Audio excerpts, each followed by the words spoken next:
ওরে বাবা, এটা চেয়ার তো নিচু, এটা চেয়ার নিচু, একটা চেয়ার ঠিক করে দাও তো। এটা চেয়ার নিচু,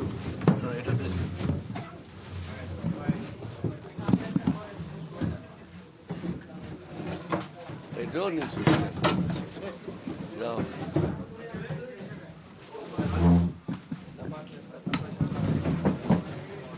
টেলিফোনগুলি বন্ধ করে দিন।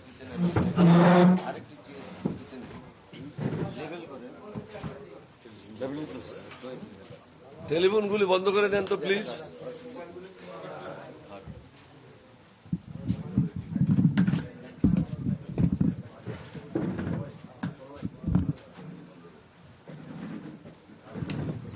আপনাদের যাদের টেলিফোন আছে টেলিফোনগুলি প্লিজ বন্ধ করে দেন।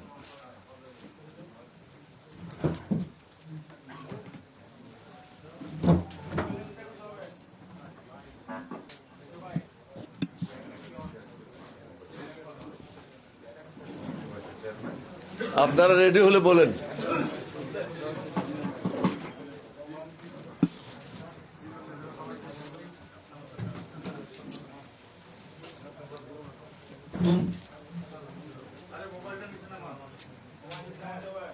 মোবাইলটা নিচে নামাইতে বলতেছে একটু।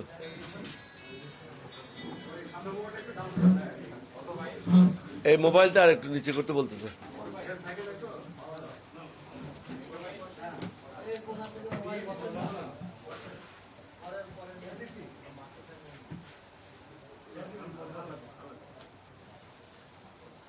মোবাইল বোধ হয় নিচে বলতেছে, ইয়েলো মোবাইলটা তৃতীয় লাইনের।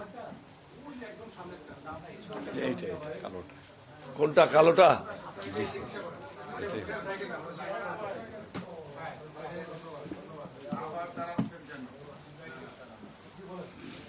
আপনারা রেডি হলে বলেন প্লিজ।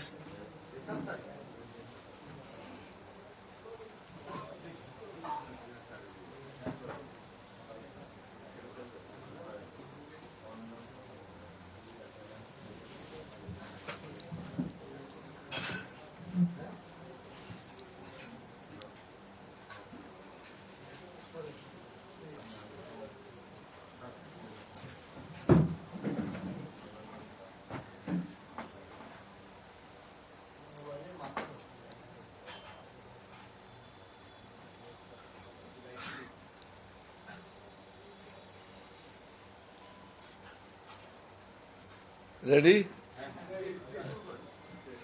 বিসমিল্লাহির রহমানির রহিম। আমাদের পার্টির মহাসচিব, প্রেসিডিয়াম সদস্যবৃন্দ, দলের অন্যান্য সদস্যবৃন্দ, ইলেকট্রনিক মিডিয়া এবং প্রিন্ট মিডিয়ার সম্মানিত ভাইরা, আসসালামু আলাইকুম ওয়া রাহমাতুল্লাহি ওয়া বারাকাতুহু। আপনাদের মাধ্যমে আমরা দেশবাসীকে কিছু বিষয় অবগত করতে চাই। বর্তমান অন্তর্বর্তীকালীন সরকার ক্ষমতা এসেছে প্রায় 6 মাস অতিক্রান্ত হতে চলছে। আমরা যেভাবে আশা করেছিলাম তাদের কাছ থেকে সংস্কার বা অন্যান্য কর্মকাণ্ড, সেটা আমাদের আশানুরূপ অগ্রগতি নাই, যার কারণে জাতি হতাশ। জাতি অনেক কিছু আশা করেছিল তাদের কাছ থেকে, কিন্তু সেইভাবে তারা কাজ করতে ফেল করেছে বা তারা অপারক, যে কোনোটা ধরে নিতে পারেন। আমি মনে করি তারা অপারক। তাদের মধ্যে সেই দক্ষতা, অভিজ্ঞতা এবং কর্মস্পৃহা নাই। যে কোনো একটা জিনিস পরিচালনা করার জন্য দক্ষতার কোনো বিকল্প নাই এবং অভিজ্ঞতার কোনো বিকল্প নাই। আমাদের এখন মূল বিষয় হচ্ছে জাতির সামনে একটা সুষ্ঠু, অবাধ এবং নিরপেক্ষ নির্বাচন। 2008 সালের পরের থেকে এই দেশে কোনো সুষ্ঠু নির্বাচন হয় নাই। কোনো সময় রাত্রে হয়েছে, কোনো সময় গভীর রাত্রে হয়েছে, কোনো সময় পাশের কক্ষে হয়েছে, কোনো সময় নির্বাচন হয় নাই, বিনা ভোটে তারা নির্বাচিত হয়েছে, যার কারণে দেশে লুটতরাজের একটা শাসন কায়েম হয়েছিল। গত 200 বছরে আওয়ামী লীগ যেভাবে লুটতরাজ করেছে, টাকা পাচার করেছে, মন্ত্রীরা বিদেশে ঘর ক্রয় করেছে, এই ধরনের নজির পৃথিবীতে কোনোখানে নাই। আপনারা দেখেছেন একজন মন্ত্রী কয়েকশো ঘর বাড়ির মালিক, এবং এই যাবৎ যে টাকা পাচার হয়েছে বা খেলাপি ঋণ হয়েছে, আমি খেলাপি ঋণ সম্বন্ধে বলবো। খেলাপি ঋণ বর্তমানে প্রায় 6 লক্ষ কোটি হাজার টাকার উপরে। যদি খেলাপি ঋণে এত হয়, পাচার হয়েছে এর থেকে দ্বিগুণ বা আরো বেশি, তাহলে একটা দেশের অর্থনীতি কিভাবে ঠিক থাকতে পারে? হাসিনা যায় নাই, তিনি যাওয়ার আগে এই দেশের অর্থনীতি, সমাজনীতি, বিচার ব্যবস্থা এবং শিক্ষা ব্যবস্থা, স্বাস্থ্য খাত সবকিছু তিনি ধ্বংস করে দিয়েছেন। এই ধ্বংস করার পিছনে মূল লক্ষ্য ছিল, তিনি মনে করেছিলেন বাংলাদেশকে ভারতের একটা অঙ্গরাজ্যে পরিণত করবেন, কিন্তু তিনি এটা ভুলে গেছিলেন। কারণ তিনিও যুদ্ধ করেন নাই, তার বাবাও যুদ্ধ করে নাই, তার দলের লোকেরাও যুদ্ধ করে নাই। 1971 সালের যুদ্ধের মাধ্যমে এই দেশ আমরা স্বাধীন করেছিলাম। সুতরাং এই স্বাধীনতার পিছনে কি ছিল, কিভাবে এই দেশ স্বাধীন হয়েছে, কত লোক এখানে শহীদ হয়েছে, এই ব্যাপারে হাসিনার কোনো জানা ছিল না। যার কারণে তিনি এসেছিলেন শেখ মুজিবের হত্যার প্রতিশোধ নেওয়ার জন্য। তিনি এই প্রতিশোধ সঠিকভাবে নিয়েছেন এই জাতির উপরে। আজকে এই জাতি বিভিন্নভাবে পঙ্গু অবস্থা থেকে এই জাতিকে সঠিক জায়গায় ফিরে নিয়ে আসা বর্তমান সরকারের পক্ষে আদৌ সম্ভব না। সেজন্য আমরা মনে করি একটা জাতীয় সংসদ নির্বাচন অত্যাবশ্যক। তারা বিভিন্ন সময় বিভ্রান্তিমূলক বক্তব্য রেখে আসছে। কোনো সময় বলে স্থানীয় সরকার নির্বাচন, কোনো সময় বলে এটা, কোনো সময় বলে এটা। এটা মূলত কাজ হলো প্রধান নির্বাচন কমিশনারের। তিনি তত্ত্বাবধায়ক সরকারের যিনি প্রধান হবেন, যা প্রধান আছেন, তার সাথে পরামর্শ করে একটা তারিখ ঘোষণা করবেন। এখন দেখছি কখনো প্রেস সেক্রেটারি কথা বলে, কখনো উপদেষ্টারা কথা বলে। উপদেষ্টারা নিজের কাজ করছে না, কিন্তু ভারত ইলিশ মাছ কিভাবে পাঠাবে, পলিথিন কিভাবে বাজার থেকে উঠে নেবে, এগুলি হলো তাদের সংস্কার। আসল জনগণের সমস্যার দিকে তারা কোনো দৃষ্টিপাত করছে না। সুতরাং আমরা আজকে দাবি করছি সর্বাগ্রে সংসদ নির্বাচন দিতে হবে।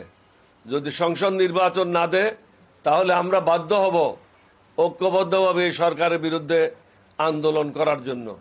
কারণ আমাদের দীর্ঘ 15 বছরের আমাদের যে ত্যাগ তিতিক্ষা, 5 আগস্ট এমনি আকাশ থেকে নামে আসে নাই।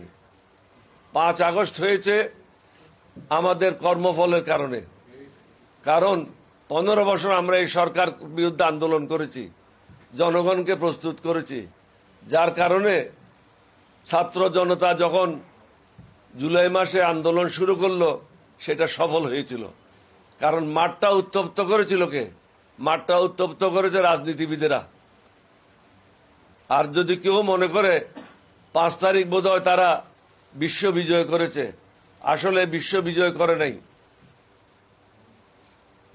এই সরকার বা পাকিস্তান সরকারের বিরুদ্ধে আন্দোলন সবচেয়ে প্রথমে শুরু হয় 1947 সালে স্বাধীনতার পর থেকেই। ভাষা আন্দোলন নিয়ে শুরু হয়। এরপরে ছাত্ররা বিভিন্ন সময় 62 সালে, 69 সালে এই সরকারের বিরুদ্ধে আন্দোলন করেছিল। সর্বশেষ আন্দোলন এটা রূপ নেয় মুক্তিযুদ্ধে 1971 সালে মার্চ মাসে, যখন ঘরে ঘরে পতাকা উত্তোলন হয় এবং জনগণ এক দফার দাবিতে চলে আসে, সেটা হলো বাংলাদেশের স্বাধীনতা। এই স্বাধীনতা আসে শহীদ রাষ্ট্রপতি জিয়াউর রহমানের ঘোষণার মাধ্যমে। তিনি সমগ্র জাতিকে উজ্জীবিত করেছিল, দিক নির্দেশনা দিয়েছিল, যার কারণে সমগ্র জাতি এগিয়ে এসে এই স্বাধীনতার জন্য ঝাঁপিয়ে পড়ে। এখন অনেকে মনে করে 5ই আগস্ট বোধহয় এমনি এমনি হয়ে গেছে। 5ই আগস্ট এমনি এমনি হয় নাই। এটা সব রাজনৈতিক দল যারা সরকার বিরোধী আন্দোলনে ছিল তাদের কষ্ট, মেহনত এবং আত্মত্যাগের কারণে। আমরা যারা বিরোধী দলে ছিলাম আমাদের অনেকের বিরুদ্ধে 300, 400, 500 পর্যন্ত মামলা হয়েছে। যারা 5ই আগস্ট বিজয় লাভ করেছে তাদের বিরুদ্ধে কোনো মামলা হয় নাই, তারা কেউ জেলে যায় নাই। কিন্তু রাজনীতিবিদেরা অনেকেই জেলে গিয়েছিল, অনেকের শাস্তি হয়েছে, অনেকের ব্যবসা বাণিজ্য ধ্বংস হয়েছে, অনেকে সর্বশান্ত হয়েছে। সুতরাং আমি তত্ত্বাবধায়ক সরকারের প্রধানকেও অনুরোধ করব, আপনি মনে করেন না 5ই আগস্ট আপনি বিজয় লাভ করেছেন। এই বিজয় এসেছে দীর্ঘদিনের আমাদের শ্রমের কারণে।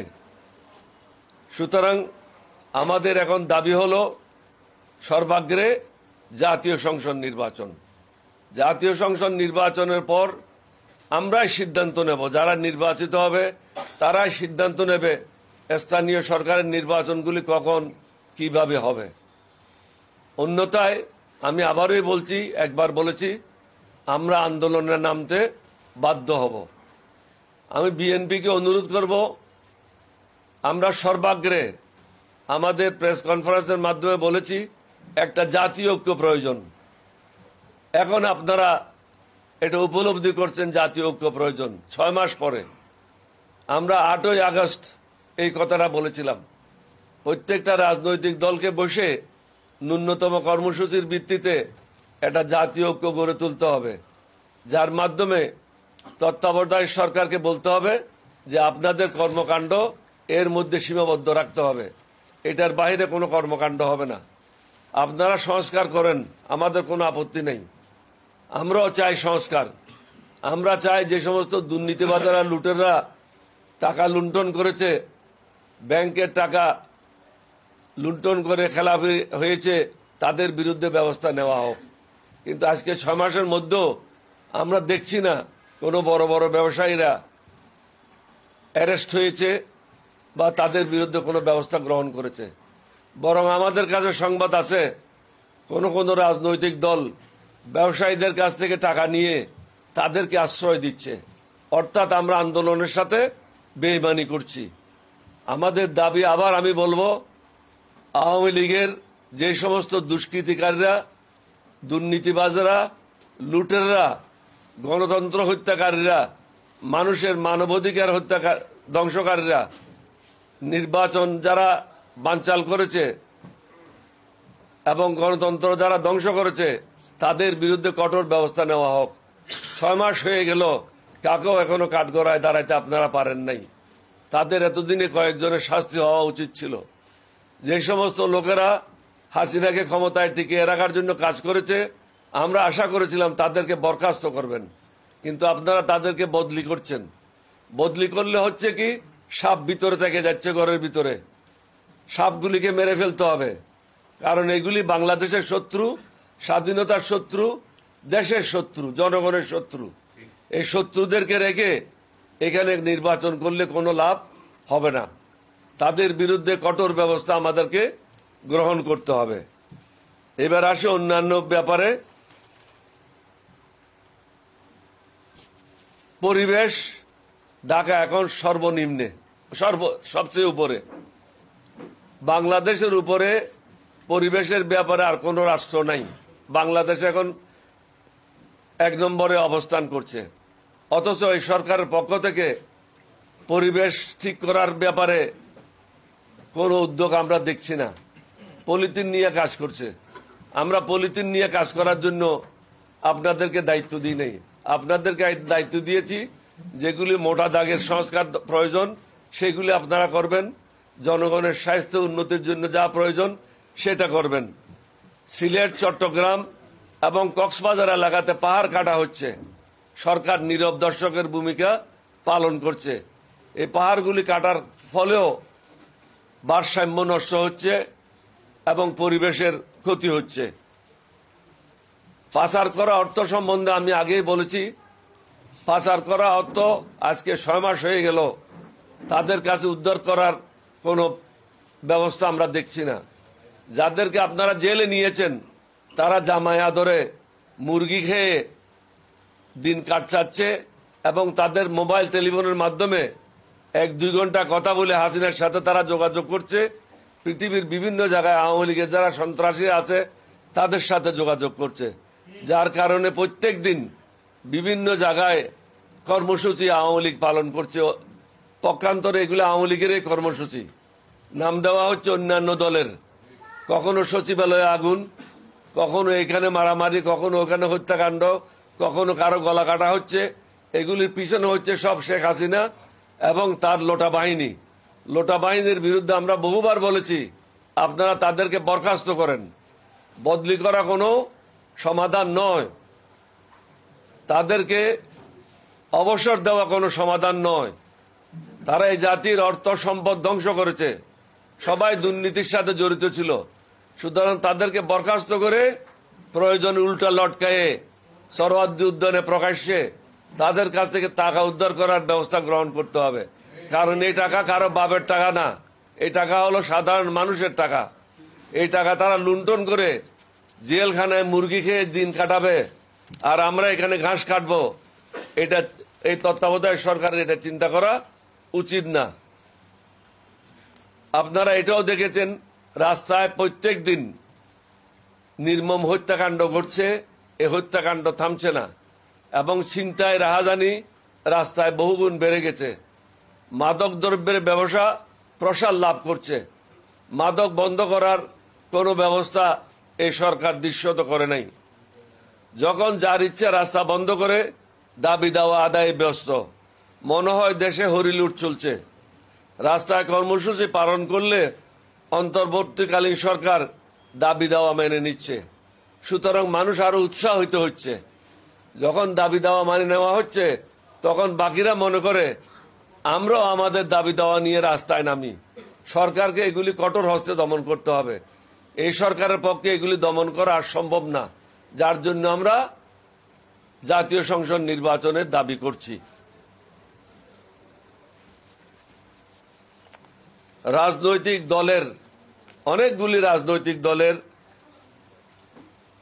আবদারের পরিপ্রেক্ষিতে বিভিন্ন জায়গায় পদায়ন করা হচ্ছে।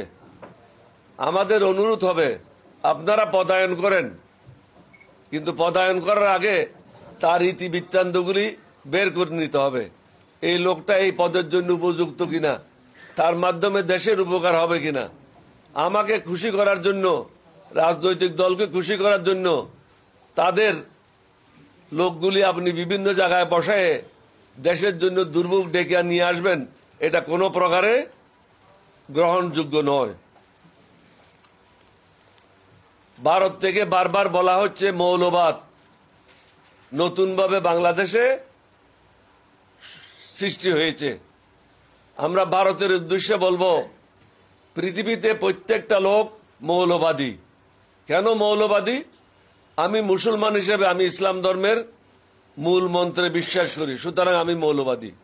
একজন হিন্দু তার ধর্মের মৌল মন্ত্রে সে বিশ্বাস করে, তাহলে সে মৌলবাদী। একজন খ্রিস্টান তার ধর্মের মূল মন্ত্রে বিশ্বাস করে, একজন বুদ্ধিস্ট সে তার ধর্মের মূল মন্ত্রে বিশ্বাস করে। সুতরাং প্রত্যেকটা মানুষ মৌলবাদী। এখানে কথা হচ্ছে এক্সট্রিমিজম, যে ধর্মান্ধ। আমরা কিন্তু ধর্মান্ধ নই, বাংলাদেশের লোক। আমরা অবশ্যই মৌলবাদী, কারণ আমরা আমাদের ধর্মে বিশ্বাস করি। এখানে প্রশ্ন হচ্ছে এক্সট্রিমিস্ট কিনা, ধর্মকে পুঁজি করে তারা কোনো হত্যাকাণ্ড ঘটাচ্ছে কিনা, অন্যদের উপর কোনো অত্যাচার করছে কিনা। বাংলাদেশে কোনো ধর্মের লোকের উপরে অত্যাচার হচ্ছে না। আমরা খুব সহনশীল, কারণ ইসলাম ধর্ম এটা কাকে অনুমতি দেয় না। আমার রসুল এটা বলে গেছে, এটা হলো শান্তির ধর্ম। আমরা সকলের সাথে সমান আচরণ করতে চাই, সকলকে নিয়ে সুখে শান্তিতে বসবাস করতে চাই। আমরা চাই আমাদের ব্যাপারে কেউ হস্তক্ষেপ না করুক, কেউ নাক না গলাক। ভারতের নাক গলানি ভারতের তদারকি বাংলাদেশে আর কখনো চলবে না। কোন কোন রাজনৈতিক দল ভারতের কাছে মাথা নত করে কাজ করে যাচ্ছে। আমরা তাদেরকে অনুরোধ করব, আল্লাহর উপর ভরসা করেন, আমার নবীর উপর ভরসা করেন। এই জন্যই আল্লাহ রাব্বুল আলামিন বলেছেন তাওয়াক্কালতু আলাইহি, আল্লাহর উপর ভরসা করো, আমার উপর ভরসা করো। আল্লাহ বলছেন আমি তোমাদেরকে পথ দেখাবো। কোন মানুষ কাকেও কিছু দিতে পারে না, আল্লাহ রাব্বুল আলামিন দেয়।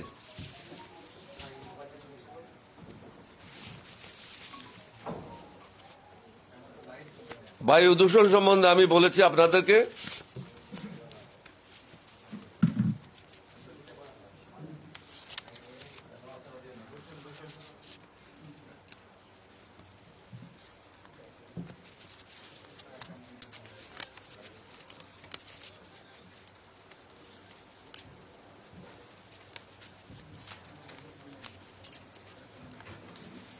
রাষ্ট্রীয় পৃষ্ঠপোষকতায় শোনা যাচ্ছে একটা নতুন রাজনৈতিক দল আত্মপ্রকাশ করছে।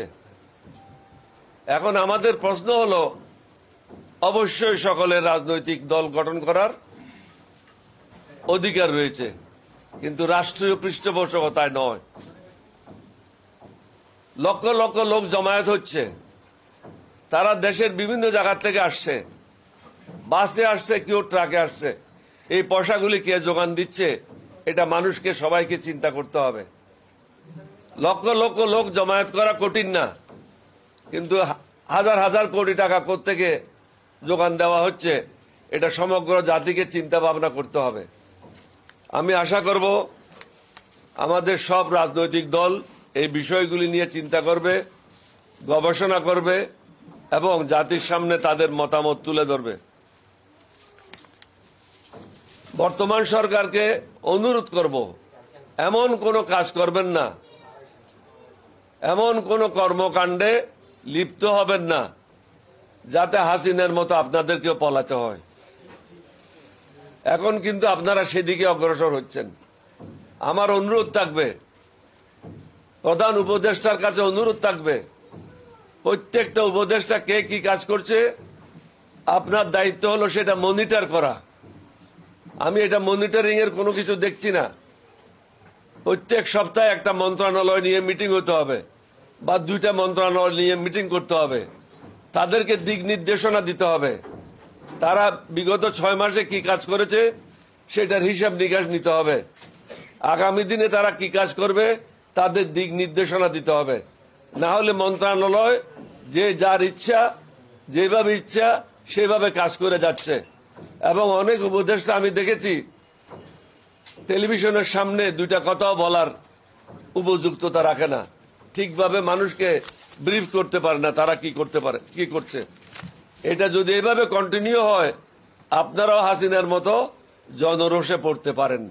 আমার কাজ হলো একজন প্রবীণ রাজনীতিবিদ হিসাবে যে রাষ্ট্র পরিচালনা করার সুযোগ পেয়েছিলাম শহীদ রাষ্ট্রপতি জিয়ার সাথে, 3 বার মন্ত্রী ছিলাম, 6 বার এমপি ছিলাম।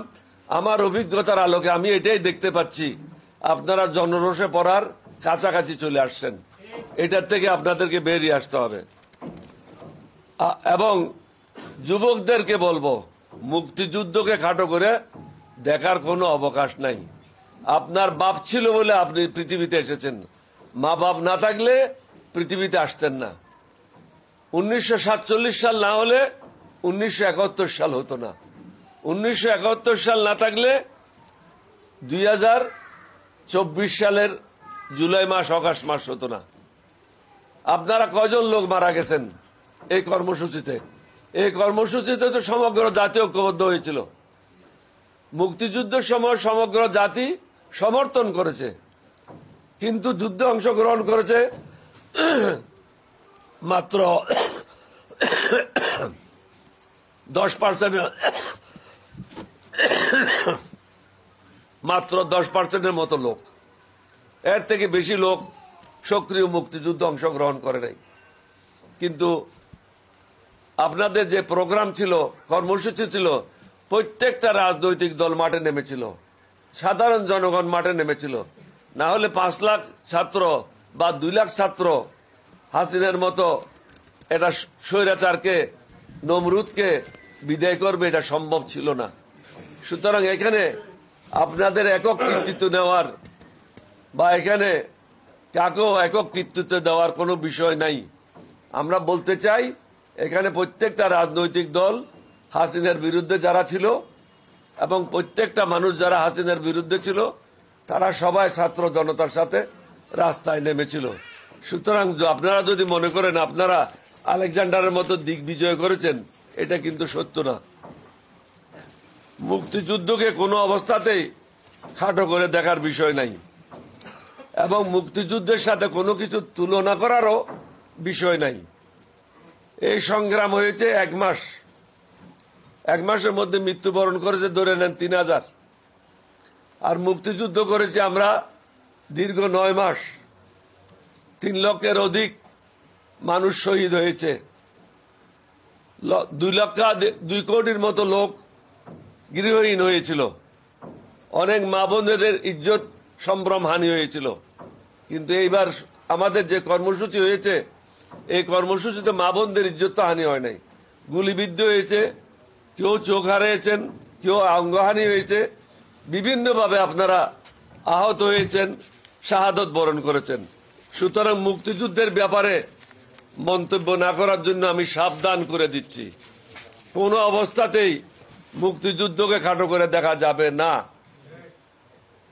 অনেকে বলে এবার বিপ্লব হয়েছিল, এটা বিপ্লব না, এটা বিদ্রোহ না, এটা হয়েছিল একটা 1 দফার আন্দোলন। কিছু কিছু নাস্তিকেরা, কিছু কিছু বিপদগামীরা এটাকে বিপ্লব বলে এবং বিদ্রোহ বলে। তাদের অনুরোধ করব বিপ্লব এবং বিদ্রোহের ডেফিনেশনগুলি ডিকশনারি থেকে পড়ে নেওয়ার জন্য। এটা ছিল একটা 1 দফার আন্দোলন। ছাত্ররা, জনতারা সবাই, রাজনৈতিক দলের সবাই আমরা বলেছি এটা হলো 1 দফা দাবি, হাসিনা তুই কবে যাবি, এটাই ছিল আমাদের আন্দোলন। সুতরাং বিদ্রোহের সাথে বিপ্লবের সাথে এটাকে একসাথে করে বিপ্লব এবং বিদ্রোহ খাটো করবেন না। 1971 সালে সেটা ছিল বিদ্রোহ, সেটা ছিল বিপ্লব। কারণ একটা দেশের থেকে আমরা পৃথক হয়ে আর একটা দেশ সৃষ্টি করতে চেয়েছি। এইবারের জুলাই অগাস্টের যে আন্দোলন, এটা আমরা এক দেশ থেকে আর একটা দেশ সৃষ্টি করতে চাই নাই। একটা হলো একটা সরকার থেকে আর একটা অন্য সরকার গঠন করার জন্য আমরা চেষ্টা করেছি। সুতরাং দুটার মধ্যে অনেকগুলি পার্থক্য রয়েছে। ইদানিং শুল্ক বাড়ানোর ফলে বিভিন্ন পণ্যের দাম বৃদ্ধি পাচ্ছে, সাধারণ মানুষ ক্ষতিগ্রস্ত হবে। এখনো অনেকগুলি পণ্য জনগণের ক্ষমতার বাইরে। ওষুধের দাম, আমি ওষুধ নিয়ে কথা বলবো, কারণ যিনি স্বাস্থ্য মন্ত্রণালয়ের দায়িত্বে আছেন তাকে আমি অনুরোধ করব এয়ার কন্ডিশন অফিসে বসে না থেকে বাজারে নামেন। ঢাকার সাথে চট্টগ্রামের শতকরা মিনিমাম 10 টাকার পার্থক্য ওষুধের। আমি তাকে আরো স্পেসিফিক্যালি বলবো, আপনি একটা সিপ্রোসিনের পাতা কিনেন, 10টা সিপ্রোসিনের পাতা কিনেন, ঢাকাতে কিনতে হলে যে দাম লাগবে চট্টগ্রামে গিয়ে আপনি ওই পাতা কিনেন, মিনিমাম 10 টাকার পার্থক্য রয়েছে। তাহলে আপনারা কি করছেন ঘরে বসে? স্বাস্থ্যের জন্য কি করছেন? হসপিটালগুলির অবস্থা এখন উন্নত হয় নাই। হসপিটালগুলির অবস্থা যদি উন্নত করেন তাহলে মানুষ আর ভারতে যাবে না। ডাক্তারদের সাথে বসতে হবে, তাদেরকে অনুরোধ করতে হবে আপনারা নির্দিষ্ট সংখ্যক রুগীর থেকে বেশি দেখবেন না। 15 থেকে 20 জন রুগী আপনারা দেখতে পারেন। একজন রুগীকে যদি আধা ঘন্টা সময় দেয় বা 20 মিনিট সময় দেয় তাহলে কয় ঘন্টা লাগে একজন ডাক্তারের পক্ষে? সুতরাং একজন ডাক্তার যদি সকাল থেকে রাত্রে 2টা পর্যন্ত কাজ করে তাহলে পরের দিন সে রুগীকে কি লিখবে? আমি এখানে একটা প্রকৃত ঘটনা বলতে চাই। চট্টগ্রামে একজন রিক্সাওয়ালা তার রোগ নিয়ে ডাক্তারের চেম্বারে ঢুকলো। ডাক্তার সাহেবকে বিস্তারিত বর্ণনা করলো যে আমার এই রোগ। ডাক্তার সাহেব তখন ওষুধ স্লিপ লিখবে। তখন এসে ঢুকলো, ডাক্তার সাহেব নতুন বাড়ি করছিল, তখন এসে ঢুকলো তার মিস্ত্রি। মিস্ত্রি এসে বলল, স্যার পরশুদিন ডালাই। ছাদের ঢালাই হবে। আপনি যদি আমাকে কালকের মধ্যে সকালের মধ্যে রড আর সিমেন্ট কিনে না দেন তাহলে আমার পক্ষে ঢালাই দেওয়া সম্ভব হবে না। তখন ডাক্তার সাহেব বলল, অবশ্যই তোমাকে রড আর সিমেন্ট দেওয়া হবে। তখন তিনি করলেন কি, ওষুধের স্লিপের উপরে লিখে দিলেন 200 বস্তা সিমেন্ট 10 টন রড। এইটা নিয়ে রিক্সাওয়ালা লেখাপড়া জানে না, সে ওষুধের দোকানে গেল। ওষুধের দোকানে গিয়ে স্লিপটা দিল, বলে ভাই আপনি তো ভুল জায়গায় চলে আসছেন, আপনি তো নতুন বিল্ডিং করতেছেন, এখানে তো রড সিমেন্টের কথা লেখা আছে। বলে যে ভাই আমি তো অসুস্থ লোক, ডাক্তারের কাছে গেছিলাম ওষুধের জন্য। এই হলো দেশের অবস্থা। একজন ডাক্তারে যদি 150 জন রুগী দেখে, সে তো রড সিমেন্টেই লিখবে ওষুধের জায়গায়, কারণ তার একটা লোকের ব্রেন কতক্ষণ কাজ করে। সুতরাং আমি অনুরোধ করব উপদেষ্টাকে, ডাক্তারদের সাথে বসেন, তাদের সাথে সমন্বয় করেন। বিদেশে কোনো ডাক্তার 15 থেকে 20 জনের উপরে রুগী দেখে না, আর আমাদের এখানে 100 থেকে 150 জনের নিচে কেউ রুগী দেখে না, সকাল 7টা থেকে রাত্রে 3টা পর্যন্ত। তাহলে 2 ঘন্টা 3 ঘন্টা ঘুমিয়ে আপনি কিভাবে রুগীদের প্রতি ন্যায় বিচার করবেন?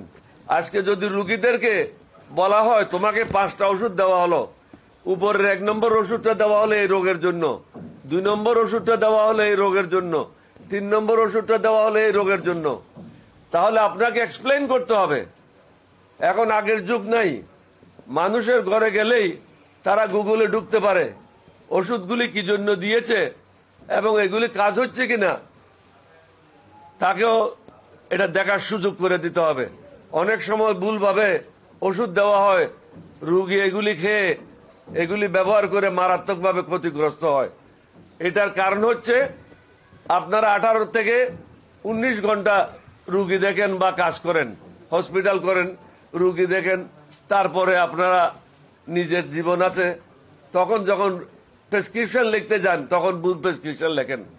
সুতরাং এটা বসে উভয় পক্ষকে বসে এটা সমাধান করতে হবে।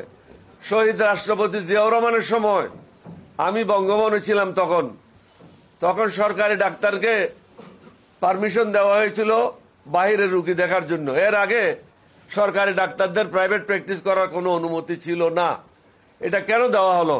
তখন বাইরে সর্বসাধারণের জন্য কোনো ডাক্তার ছিল না, ডাক্তারের অভাব ছিল, যার কারণে ডাক্তারদেরকে অনুমতি দেওয়া হয়েছিল আপনারা হসপিটালে নির্দিষ্ট ডিউটি করার পরে প্রাইভেট প্র্যাকটিস করবেন। এখন তো ডাক্তারের ছড়াছড়ি, ডাক্তার তো বাইরে চলে যাচ্ছে, সুতরাং এখন তো সেই সমস্যা নাই। একজন ডাক্তারকে 15-20 জনের উপরে রুগী দেখতে দেওয়া যাবে না। এবং কতগুলি পরীক্ষা নিরীক্ষা দেওয়া হয়, পরীক্ষা নিরীক্ষাগুলি যারা করে ল্যাবরেটরির সাথে তাদের সম্পর্ক থাকে। আপনি যদি 20টা পরীক্ষা দেন, 6,000 টাকার পরীক্ষা দেন, তাহলে এখানে 60-40 রেশিও হয়। যাদের ল্যাব থাকে তারা 60% নেয়। অনেক ডাক্তারদেরকে, আমি সবাইকে বলবো না, অনেক ডাক্তারকে 40% টাকা দিতে হয়। এবং আপনার অনেক ডাক্তার আছে নির্দিষ্ট কোম্পানির ওষুধ ছাড়া অন্য প্রেসক্রিপশন করে না, কারণ তাদের রিপ্রেজেন্টেটিভ বাইরে দাঁড়িয়ে থাকে। এটার ফলে কি হয়, অনেক ডাক্তারদেরকে বাইরে ভিজিট করার সুযোগ দেওয়া হয়, জার্মানি যাওয়ার জন্য টাকা দেওয়া হয়, লন্ডন যাওয়ার জন্য টাকা দেওয়া হয়, জাপান যাওয়ার জন্য টাকা দেওয়া হয়। অনেকগুলি অনৈতিক কাজ বিভিন্ন সেক্টরে হচ্ছে।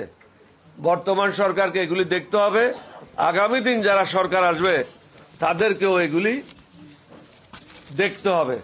কারণ সরকার 2 জন বা 3 জন লোক দিয়ে হয় না, অভিজ্ঞ লোক একটা গ্রুপ করতে হয়। প্রেসিডেন্ট জিয়ার সময় আমরা প্রত্যেক জায়গার থেকে যারা দক্ষ, অভিজ্ঞ এবং যাদের বিরুদ্ধে কোনো দুর্নীতির অভিযোগ ছিল না, এই ধরনের ব্যক্তিদের সমন্বয়ে মন্ত্রিসভা গঠিত হয়েছিল, যার কারণে দেশ এগিয়ে গিয়েছিল। আজকে ভারতের সাথে যে চুক্তিগুলি হয়েছে, এই চুক্তিগুলি স্থগিত করতে হবে, কারণ অনেকগুলি চুক্তি আছে, যেমন গোলামি চুক্তি করেছিল তাজউদ্দিন সাহেব। এই গোলামি চুক্তি সাইন করার পরে তৎকালীন অস্থায়ী রাষ্ট্রপতি নজরুল ইসলাম হুঁশারে পড়ে গিয়েছিল, কারণ এটাতে একটা অন্যতম চুক্তির শর্ত ছিল বাংলাদেশে কোনো সামরিক বাহিনী থাকবে না, ভারতের সামরিক বাহিনী বাংলাদেশে থাকবে। বাংলাদেশে হবে প্যারামিলিটারি, যারা শুধু আইন শৃঙ্খলা রক্ষার দায়িত্বে থাকবে। ভারত থেকে ডিজিএসপি আসবে, এই দেশ শাসন করবে। আমি বলবো প্রত্যেকটা দেশের সাথে যে সমস্ত চুক্তিগুলি হয়েছে, চুক্তিগুলি আপনারা আবার দেখেন এবং যেগুলি দেশ বিরোধী চুক্তি হয়েছে এগুলিকে স্থগিত করেন। এখন কারো অধীনে কারো তদারকি করে তদারকির মাধ্যমে বাংলাদেশ চলবে না। আমি কর্নেল অলি হিসাবে আমি আরেকটা সংগ্রাম করার জন্য প্রস্তুত, আমার এই বয়সেও, কিন্তু জনগণকে অসহায় অবস্থায় আমরা রেখে যেতে চাই না। আমরা চাই আমাদের দেশের জনগণ যে কারণে যুদ্ধ করেছিল, আত্মাহুতি দিয়েছিল, শাহাদত বরণ করেছিল, সেটার প্রতি সম্মান রেখে আমরা মৃত্যু জনগণের পাশে থাকব, জনগণের পাশে থেকে জনগণের মঙ্গলের জন্য কাজ করব। কেউ যদি মনে করে কোন দলের সেবা দাস হিসেবে কাজ করব, কোন মন্ত্রীর সেবা দাস হিসেবে কাজ করব, কোন দেশের সেবা দাস হিসেবে কাজ করব, তারা বোকার সর্বে বসবাস করছে। আমরা দেশের জনগণের জন্য যেটা মঙ্গল, আমাদের নিজস্ব কর্মসূচি আছে, আমরা আমাদের কর্মসূচি থেকে বিচ্যুত হই নাই। আমাদের কর্মসূচির সাথে যদি অন্য দলের কর্মসূচি মিলে আমরা একটা আপোষ রপার মাধ্যমে একটা সমন্বয় করব। আমরা আপাতত বিএনপির সাথে আছি, কারণ তাদের কর্মসূচি এবং আমাদের কর্মসূচি প্রায় সেম, হয়তো 5% 10% ডিফারেন্ট থাকতে পারে। আমি বিএনপিকেও বলবো আপনারা একটা উদ্যোগ নেন, সমমনা দলগুলিকে ডাকেন, ডেকে ঐক্যবদ্ধ একটা কর্মসূচি প্রণয়ন করেন এবং সরকারের কাছে কর্মসূচিটা জানান দেন যে আপনাদেরকে এই কাজগুলি করতে হবে, এই কাজগুলি না করলে আগামী এতদিন পরে আপনাদের বিরুদ্ধে আমরা রাস্তায় নামব। এখানে কাকেও ফ্রি টিকিট দেওয়ার জন্য আমরা আসি নাই এবং আমি বিশেষ করে বিদ্রোহ করেছিলাম শহীদ রাষ্ট্রপতি জিয়াউর রহমানের নেতৃত্বে। আমি যতদিন বেঁচে আছি আমি কাকেও ফ্রি টিকিট দেব না। ইনশাল্লাহ আল্লাহর মেহরবানিতে জনগণের মঙ্গলের জন্য যেটা করার দরকার আমরা সেটা করে যাব এলডিপির পক্ষ থেকে। আপনাদের সবাইকে ধন্যবাদ। আর একটা প্রশ্ন আছে, গ্যাসের সমস্যা হচ্ছে, গ্যাসের দায়িত্বে যিনি উপদেষ্টা আছেন তিনি অভিজ্ঞ লোক, তাকে আমি অনুরোধ করব নতুন গ্যাস কূপের অনুসন্ধান করেন। এখানে অসময়ে এখন বিশ্ববাজারের দাম ঊর্ধ্বগতি, বাংলাদেশের প্রত্যেকটা জিনিসের দাম ঊর্ধ্বগতি। এই সময় গ্যাসের দাম বৃদ্ধি করে জনগণের দুর্ভোগ বাড়ানোর চেষ্টা করবেন না। সরকারের যদি কিছু ক্ষতিও হয় সেটা আপনাদেরকে সহ্য করে নিতে হবে। পার্বত্য চট্টগ্রাম অশান্ত হচ্ছে, এটা কেন অশান্ত হচ্ছে? কারণ হাসিনা ভারতবর্ষকে খুশি করার জন্য একটা চুক্তি করেছিল। হাসিনা প্রধানমন্ত্রী হিসেবে জানতো না নিজের দেশের কোন লোকের সাথে চুক্তি হয় না, এটা চুক্তি হয় এক দেশের সাথে অন্য দেশের। সুতরাং হাসিনাকে এইটার কারণেও, দেশদ্রোহিতার কারণে, জনগণের ক্ষতির করার কারণে হাসিনার বিরুদ্ধে অন্য একটা মামলা হইতে পারে সরকারের পক্ষ থেকে। হিলট্র্যাক্টের ব্যাপারে আর্মিকে আরো সতর্ক অবস্থানে যেতে হবে, কোন অবস্থাতে যেন অবৈধ প্রবেশকারীরা হিলট্র্যাক্টে ঢুকতে না পারে। এবং যে সমস্ত স্পর্শকাতর জায়গায় বিদেশিদেরকে জায়গা দেওয়া হয়েছে, যেমন মিরেশ্বরী এলাকাতে কোন কোন দেশকে 1000 একর জায়গা দেওয়া হয়েছে। আমি গত মিটিংয়েও ডক্টর ইউনূস সাহেবকে অনুরোধ করেছি এই জায়গা অনতিবিলম্বে বাতিল করেন, কারণ এখানে যদি 1000 একর জায়গার উপর তার লোকজন নিয়ে বসে যায় তাহলে চট্টগ্রাম এলাকা বিচ্ছিন্ন হয়ে যাবে। এটা করতে দেওয়া যাবে না। অনেকগুলি বন্দর আপনারা করেছেন, স্থলবন্দর করেছেন, এগুলির কোনো আবশ্যকতা নাই। পত্রিকাতে এসেছে হাজার হাজার কোটি টাকা হাসিনা লুণ্ঠন করেছে এই বন্দরগুলি, তার মন্ত্রীরা, তার এমপিরা, তার লুচ্চা লাফাঙ্গারা এই কাজগুলি করে বাংলাদেশের জনগণের ক্ষতি করেছে। এখানে কোনো একটা কুকুরও এই বন্দরগুলি দিয়ে যাচ্ছে না। সুতরাং এই বন্দরগুলি অনতিবিলম্বে বন্ধ ঘোষণা করা হোক। দেশের মানুষকে মুক্তি দেন, দেশের মানুষকে জিম্মি করে নিজের আরাম আয়েশ করে দোজখের দিকে যাওয়ার জন্য চেষ্টা করেন না। আল্লাহ কাকেও ছেড়ে দেয় না, ছেড়ে দেয় না। আমি কিন্তু বারবার হাসিনার সময় বলেছি, ভাগার সময় পাবেন না, পলানোর সময় পাবেন না, কাপড় নেওয়ার সময় পাবেন না, সেটাই হয়েছে। বর্তমান সরকারকেও বলবো আপনাদের অবস্থাও ভালো না, আপনারাও সাবধান হয়ে যান। আপনাদেরকে হয়তো পলাইতে হইতে পারে। সঠিক সময় সঠিক পদক্ষেপ নেন, দেশটাকে বাঁচান, দেশের জনগণকে বাঁচান। আপনাদের সবাইকে ধন্যবাদ। বাংলাদেশ জিন্দাবাদ, এলডিবি জিন্দাবাদ। আসসালামু আলাইকুম ওয়া রাহমাতুল্লাহি ওয়া বারাকাতুহু। প্রশ্ন কি জরুরি কিছু আছে? গত কয়েকদিন যাবত আমরা দেখতে পাই যে জামাত ইসলামীর নেতারা বিএনপির বিরুদ্ধে বেশ খোলাখুলিভাবে বিষোদ্গার করছে প্রত্যেকটা সমাবেশে। আবার বিএনপিও মাঝে মধ্যে জামাতকে নিয়ে বিষোদ্গার করছে। এই বিষোদ্গারের রাজনীতি বাংলাদেশে আগামী রাজনীতিকে কতটা ভয়াবহ দিকে ঠেলে দিচ্ছে? এটা দুঃখজনক। যেমন আমি অত্যন্ত স্পষ্টভাবে বলি, আমি চট্টগ্রামে ছিলাম। আমার দলের অফিসের দায়িত্বে যিনি আছেন মাহবুব আমাকে একটা লেখা পাঠাইলেন। লেখাটা হলো, জামায়াতের আমির বলেছেন উনারাই দেশপ্রেমিক এবং আর্মি দেশপ্রেমিক। তা আমাকে জিজ্ঞাসা করলো, আপনি কি দেশপ্রেমিক না? আপনি তো মুক্তিযুদ্ধ শুরু করেছেন। আমি তাকে উত্তর দিলাম, প্রত্যেকটা জিনিসের উত্তর দিতে হয় না। জাতীয় রাজনীতি করতে গেলে অনেক জিনিসগুলি নীরবে সহ্য করতে হয়। কামরা কামড়ি করলে আমরাই ক্ষতিগ্রস্ত হব। সরকার যারা আছে তাদের ক্ষমতা দীর্ঘায়িত হবে এবং হাসিনা ফিরে আসার পথ সুগম হবে। হাসিনা মানে হাসিনার লোটা বাহিনীরা আবার ফিরে আসবে। লোটা বাহিনীরা তো আপনারা দেখেছেন সচিবালয়ের অভ্যন্তরও তারা স্যুট কোট পরে সরকারের বিরুদ্ধে মিছিল করেছে। এই সাহস পায় কোথায়? লোটা বাহিনী থাকার কারণে ডক্টর ইউনূস যদি প্রথম রাত্রে 2020 সালে 2018 সালে যে সমস্ত টিএনও, যে সমস্ত ওসি, যে সমস্ত ডিসিএসপি দায়িত্ব পালন করেছে তাদেরকে যদি বরখাস্ত করত, তাহলে এই দিন ডক্টর ইউনূসকে দেখতে হতো না। তিনি নিজে নিজের জন্য বিপদ ডেকে এনেছেন।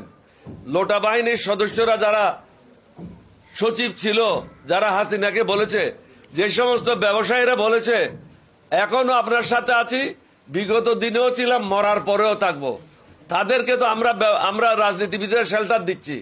তাদের থেকে আমরা টাকা নিয়ে তাদের পাশে আমরা অফিস করছি।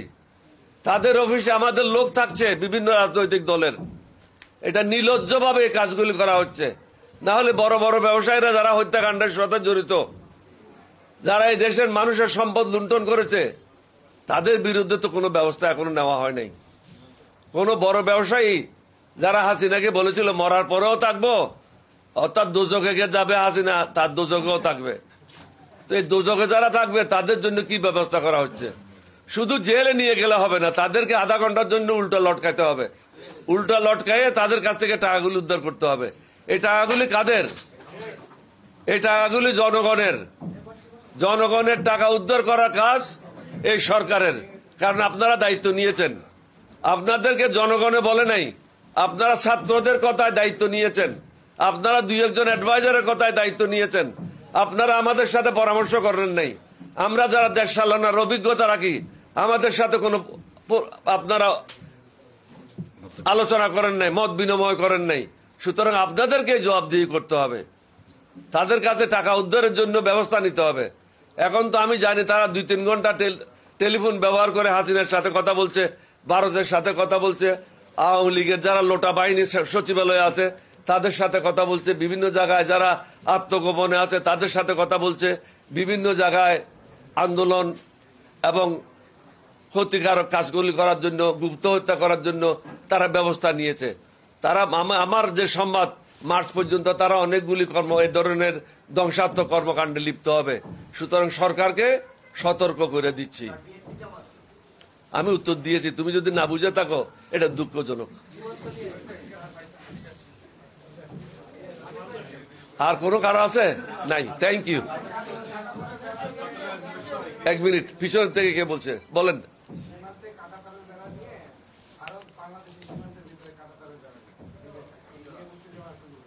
কাঁটা তারের বেড়া ভারতকে আমরা এটা বলবো, আপনারা মনে করেন না আপনাদের দেওয়া নাম বিজেপি আছে, এটা এখন বিজেপি না, এটা এখন বিডিআর।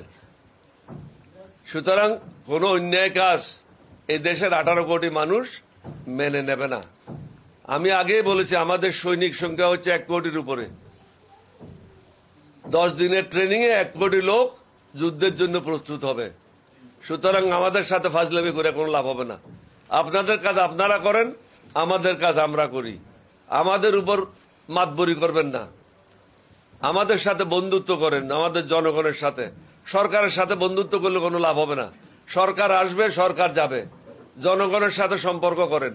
ভারতের পেঁয়াজ এবং চাউল ছাড়া দিব্যি ভালোই চলছে বাংলাদেশ, কোনো অসুবিধা তো হচ্ছে না। ভারতের মুরগি ছাড়া তো বাংলাদেশ চলছে, ভারতের গরু ছাড়া তো বাংলাদেশ চলছে। সুতরাং ভারত থেকে আর গরু, মুরগি, আন্ডা এগুলি আনার কোনো প্রয়োজন নাই, চাউল আনার প্রয়োজন নাই। বিকল্প রাস্তা খুঁজে নেন, পেঁয়াজ আনার দরকার নাই। নিজের দেশে উৎপাদন বাড়ান। চাষাদের, কৃষকদেরকে বলবো নিজের দেশে উৎপাদন বাড়ান। জাপান যদি 6 গুণ বেশি উৎপাদন করতে পারে, আমরা 2 গুণ বেশি কেন উৎপাদন করতে পারবো না? তাহলে আমাদের কোনো সমস্যা থাকবে না। নিজের উপর নির্ভরশীল হই, আল্লাহর উপর আস্থা রাখি। আল্লাহর উপর যদি আস্থা থাকে, আমার রসুলের উপর যদি বিশ্বাস করি, তাহলে আমাদের কোনো সমস্যা থাকবে না ইনশাল্লাহ। ধন্যবাদ।